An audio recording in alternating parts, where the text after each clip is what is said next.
ইতিমধ্যেই পশ্চিমবঙ্গে এসআইআর প্রস্তুতি শুরু হয়ে গেছে। চলতি মাসে 28শে অক্টোবরের মধ্যেই তোমাদের এসআইআর প্রস্তুতি কিন্তু নিতে হবে। 28শে অক্টোবরের মধ্যেই কিন্তু নোটিফিকেশান জারি হবে এবং এর বিজ্ঞপ্তি প্রকাশিত হবে পশ্চিমবঙ্গের ক্ষেত্রে। তো আপনাদের চিন্তা করার কোনো প্রয়োজন নেই। বিশেষ করে এই ভিডিওতে জানানো হচ্ছে এই সমস্ত ডকুমেন্ট রাখলে আপনাদের কিন্তু চিন্তা করার কোনো বিষয় থাকবে না। সম্পূর্ণ ভিডিওটি দেখুন, তাহলে বুঝতে পারবেন কী কী ডকুমেন্ট আপনাদের বয়স অনুযায়ী রাখতে হবে। খুব সহজেই বুঝতে পারবেন যে কিভাবে আপনারা এই নথিগুলো সংগ্রহ করবেন এবং বয়স অনুযায়ী কীভাবে আপনাকে দেখে রাখতে হবে। সম্পূর্ণ বিষয় জানাবো, সম্পূর্ণ ভিডিওটি দেখুন, তাহলে এই ভিডিওর মাধ্যমে বুঝতে পারবেন যে আপনাকে এসআইআরের জন্য কী কী করণীয় করতে হবে। চলতি মাসে অলরেডি নোটিফিকেশান জারি হতে পারে, কমপ্লিটলি জানানো হয়েছে যে 28শে অক্টোবরের মধ্যে কিন্তু নোটিফিকেশান মানে বিজ্ঞপ্তি জারি হবে পশ্চিমবঙ্গের ক্ষেত্রে এসআইআর কবে শুরু হতে চলেছে। এবং নভেম্বর মাসের প্রথম সপ্তাহ থেকেই কিন্তু নভেম্বর মাসের এসআইআর প্রস্তুতি শুরু হবে, এই বিষয়ে সূত্র মারফত জানা যাচ্ছে। তো আমরা জেনে নেই যে কিভাবে আমরা এই এসআইআরের প্রস্তুতি নেব।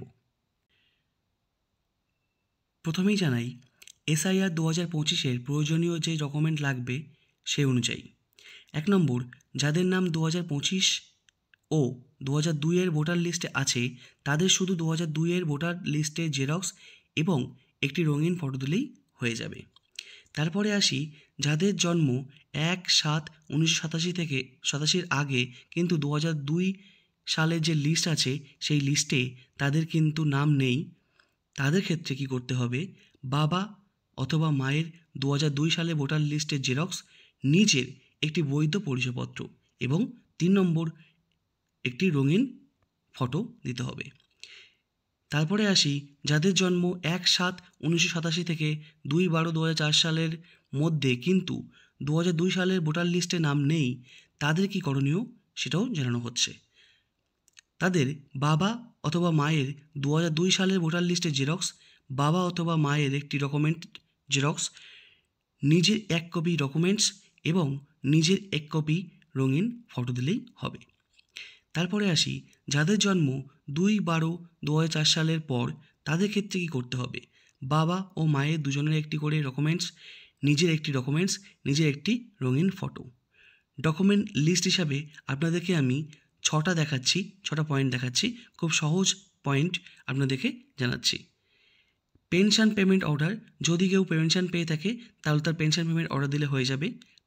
যারা 60 বছরের পরে যারা পেনশন পায় তারা পেনশন পেমেন্ট অর্ডার দিলে হয়ে যাবে। 2 নম্বর হচ্ছে বার্থ সার্টিফিকেট, জন্মের পরে যে বার্থ সার্টিফিকেট করেছিলেন সেই বার্থ সার্টিফিকেট দিলে হয়ে যাবে। 3 নম্বর আসি পাসপোর্ট, যদি কারো পাসপোর্ট থাকে তাহলে আপনার পাসপোর্টের জেরক্স দেবেন, তাহলে সম্পূর্ণ হবে। যে কোনো একটি ডকুমেন্ট, এই ডকুমেন্টের মধ্যে যে কোনো একটি ডকুমেন্ট দেখাতে পারলেই কিন্তু আপনারা এসআইআর নথিভুক্ত হবেন, মানে আপনাদের ভোটার লিস্টে আপনাদের নাম থেকে যাবে। 4 নম্বর আসি বন্ডস সার্টিফিকেট, তারপরে আসি 5 নম্বর পার্মানেন্ট রেসিডেন্স সার্টিফিকেট, তারপর আসি 6 নম্বর ওবিসি SC ST সার্টিফিকেট। এই যে ডকুমেন্টগুলোর নামের কথা বলা হচ্ছে এই ডকুমেন্টের কিন্তু সিম্পলভাবে আপনারা দেখাতে পারবেন খুব সহজেই, তাহলে চিন্তা করার কোনো প্রয়োজন নেই। আপনারা এই ডকুমেন্টগুলো রেডি করে রাখুন, যখন এসআইআর প্রস্তুতি শুরু হয়ে যাবে, মানে যখন আপনাদের ফর্ম দেওয়া হবে এসআইআরের, তখন আপনারা অবশ্যই এই ডকুমেন্টের মধ্যে যে কোনো একটা ডকুমেন্ট দেখালেই কিন্তু আপনারা সহজেই নাম নথিভুক্ত করতে পারবেন। এবং যাদের 2002 সালের লিস্টে নাম আছে তাদের চিন্তা করার কোনো বিষয় নেই, তারা 2002 সালের লিস্টটি প্রিন্ট আউট করে রাখবেন, মানে নিজের বাড়িতে রাখবেন। যখন বিএলওরা আপনাদের বাড়িতে আসবে তখন আপনি ওই 2002 সালের লিস্টটি দেখাবেন, তাহলেই সহজেই কিন্তু আপনারা এসআইআরের নামটি নথিভুক্ত করতে পারবেন। আজকে এই পর্যন্ত। কেউ এইসব বিষয় নিয়ে ভয় পাবেন না, কাগজগুলো রেডি করে রাখুন, তাহলেই হয়ে যাবে। কোনো রকম চিন্তা করার কোনো বিষয় নেই, এই কাগজগুলো রেডি করে রাখবেন, তাহলেই সহজেই আপনারা কিন্তু এসআইআরে নাম নথিভুক্ত করতে পারবেন। আজকে এই পর্যন্ত, ধন্যবাদ।